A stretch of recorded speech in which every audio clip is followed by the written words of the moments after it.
Time নিউজে আজকের আলোচিত সংবাদ, সঙ্গে আছি আমি আঞ্জুম হক আরবি। প্রথমেই শিরোনাম। ওভারনাইট কোনো কলেজ বিশ্ববিদ্যালয় করা সম্ভব না, প্রয়োজনে আবারও অভ্যুত্থান হবে বললেন সার্জিস। বুধবার সংস্কার কমিশনের সঙ্গে বৈঠক করবে ইসি। সশস্ত্র বাহিনী দিবসে আমন্ত্রণ পেলেন খালেদা তারেক সহ ২৬ বিএনপি নেতা। রাষ্ট্র ও জনগণ জামায়াতের হাতে নিরাপদ থাকবে বললেন সেলিম উদ্দিন। ২ লাখ ভিসা দেওয়ার পথে জার্মানি। রাশিয়া নিষিদ্ধ, ইসরায়েল নয়, ফুটবলে ন্যায় বিচারের প্রশ্নে নতুন বিতর্ক। এবার বিস্তারিত।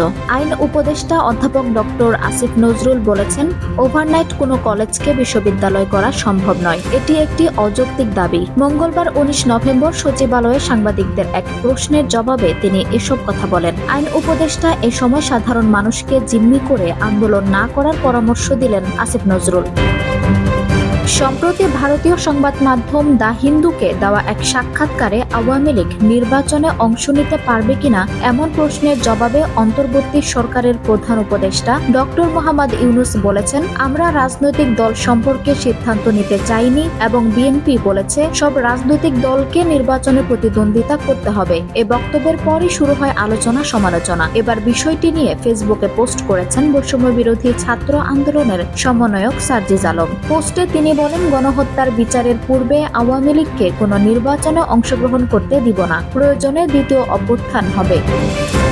মঙ্গলবার ১৯ নভেম্বর সংস্থাটির উপসচিব মোহাম্মদ হেলাল উদ্দিন খানের সই করা এক চিঠি থেকে বিষয়টি জানা গেছে। এতে উল্লেখ করা হয়েছে, নির্বাচন কমিশনের কর্মকর্তাদের সঙ্গে বুধবার ২০ নভেম্বর দুপুর ১টায় বৈঠকটি নির্বাচন ভবনে অনুষ্ঠিত হবে। ইসি সচিব শফিউল আজিমের নেতৃত্বে বৈঠকে ১৫ জন কর্মকর্তা উপস্থিত থাকবেন। সশস্ত্র বাহিনী দিবস উপলক্ষে বিএনপি চেয়ারপারসন খালেদা জিয়া, তারেক রহমান সহ ২৬ নেতাকে আমন্ত্রণ জানানো হয়েছে। মঙ্গলবার ১৯ নভেম্বর দুপুরে বিএনপি চেয়ারপারসনের কার্যালয়ে আমন্ত্রণপত্র গ্রহণ করেন খালেদা জিয়ার একান্ত সচিব এবিএম আব্দুস সাত্তার। আগামী ২১ নভেম্বর সশস্ত্র বাহিনী দিবস উপলক্ষে প্রধান উপদেষ্টার কার্যালয়ের সশস্ত্র বাহিনী বিভাগ থেকে বিএনপি চেয়ারপারসন বেগম খালেদা জিয়া, ভারপ্রাপ্ত চেয়ারম্যান তারেক রহমান সহ ২৬ জনকে আমন্ত্রণপত্র পাঠিয়েছেন।